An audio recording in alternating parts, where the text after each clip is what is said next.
I was absolutely certain he was being unfaithful. Not just a fleeting suspicion or a moment of insecurity, this belief lived in my bones. Every late-night notification, every vague response, every time he flipped his phone face down on the table, it all screamed one thing. I tried to ignore it, but I couldn't. It felt undeniable. He was cheating. He had to be.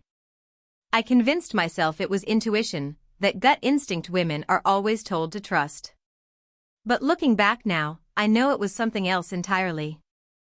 And the choice I made because of that belief, that's the part one can't undo. That's what broke everything. My name is Belle. I'm 31.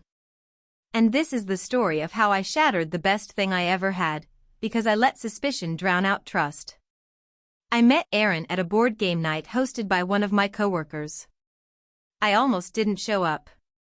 That day at work had been awful, and I stood in front of my closet seriously considering canceling and crawling into bed. But something inside me, some tiny nudge, pushed me to go. So, I went. That's when I saw him. He wasn't the loudest guy in the room or the one cracking jokes. He didn't try to be the center of attention. But he had this calm presence, this quiet pull. When other people talked, he really listened. He smiled like he meant it. I noticed that. We ended up sitting next to each other during a game, and somehow, we started talking about childhood books. His favorite had been Holes. Mine was Ella Enchanted. We talked so long the host had to start nudging people out the door. Our relationship wasn't whirlwind or dramatic.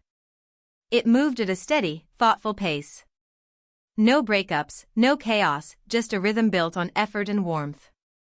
He was kind in ways I hadn't experienced before. He'd leave me sweet notes tucked into my lunchbox. He remembered my mom's birthday before I did. He made playlists for road trips we hadn't even planned yet.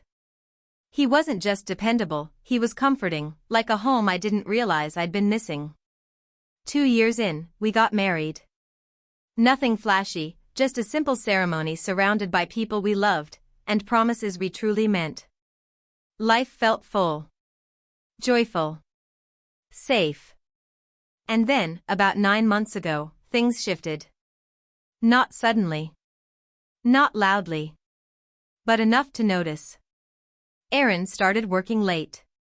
He told me it was a demanding project at work, just a temporary hustle.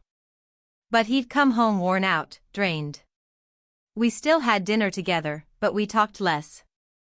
He seemed more distant. Sometimes, he'd fall asleep on the couch halfway through a movie. I told myself to be patient. Everyone goes through stressful patches. But the distance crept in like fog.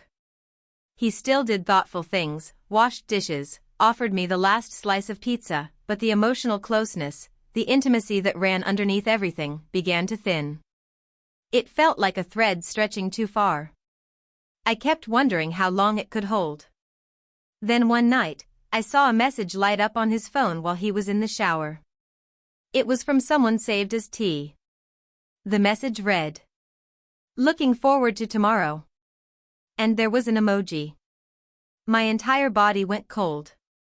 Who was T? Why the emoji? What was happening tomorrow? I didn't open the message. I couldn't. But my mind filled in every blank. And once the suspicion took root, it grew fast. I started noticing every little thing. How he kept his phone close, how he'd smile at a message and then quickly lock the screen. He began working weekends, too. One evening, I tried to gently bring it up. "You seem a little distant lately," I said.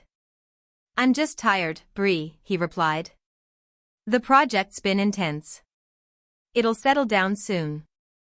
But you're on your phone a lot more." He looked confused. "I'm texting Tiana about Grandma's birthday." Tiana, his cousin. The name explained the T, but I still felt uneasy. I didn't ask to see the messages. I didn't want to look paranoid. But the doubt wouldn't go away. That's when I confided in Cammie, my best friend. She's fiercely loyal and never one to sugarcoat. If you think something's going on, there probably is, she said without hesitation. I told her everything. The message. The way things felt off. Her solution was instant and bold. Set him up. Find out the truth. At first, I resisted. I told myself I was above playing games. That I should just trust my husband. But that message haunted me. So I caved. I created a fake Instagram account using a stock photo of a fitness model. I posted filler content, some gym selfies, local tags, things to make the profile look legit. Then I followed Aaron. Within a day, he followed back. My stomach dropped. I tried to rationalize it. Maybe he followed the account by mistake. Maybe he thought he recognized it from somewhere. Maybe it was just muscle memory. Still, I sent him a message. Hey, saw your profile through a tagged post. You're cute. No reply. Not that day. Not the next. But on the third day, he responded. Hey, thanks, but I'm married. That should have been the end of it. That should have calmed every fear I had. But somehow, it didn't. The response felt too clean. Too neat. As if he were reciting a rehearsed line. So, I kept going. I pushed the boundaries, sent flirtier messages, more suggestive comments. He never responded again. Left my messages on read. But I wasn't done spiraling. Cammy, always ready to escalate, had another idea. Text him from a number he won't recognize, she said. Pretend to be someone from his office or something casual. I didn't hesitate this time. I bought a cheap burner SIM card, saved the number in my phone as Tasha, and typed out a message. Hey, it's Tasha, the temp from the elevator the other day. Hope it's okay I messaged you here. 2 days passed in silence. Then finally, his reply. I think you've got the wrong number. Good luck, though. Short. Polite. Clear. He wasn't cruel. Just firm and respectful. But even that didn't satisfy me. In my mind, he was just playing the nice guy act, pretending innocence. I was drowning in doubt so deep that I could no longer recognize the truth. So I confronted him. It was a quiet Saturday morning. I had coffee in hand, trying to stay calm even though my heart was thudding in my chest. Who's tea? I asked, like I was just making conversation. He raised an eyebrow. I told him what I saw, the text, the emoji, the timing. Without a word, he pulled out his phone, scrolled through it, and handed it to me. This, he asked. There it was. A message from Tiana, his cousin. It read. Can't wait for tomorrow, bringing the cake for Grandma's birthday cake. I felt my face go pale. The breath left my lungs. Oh my God, I murmured. He stared at me, stunned. Like I'd just slapped him. You really thought I was cheating? He asked, voice low. I tried to explain. The distance between us. His silence. How I'd been afraid. He listened. Too quietly. So I confessed everything. The fake Instagram. The burner phone.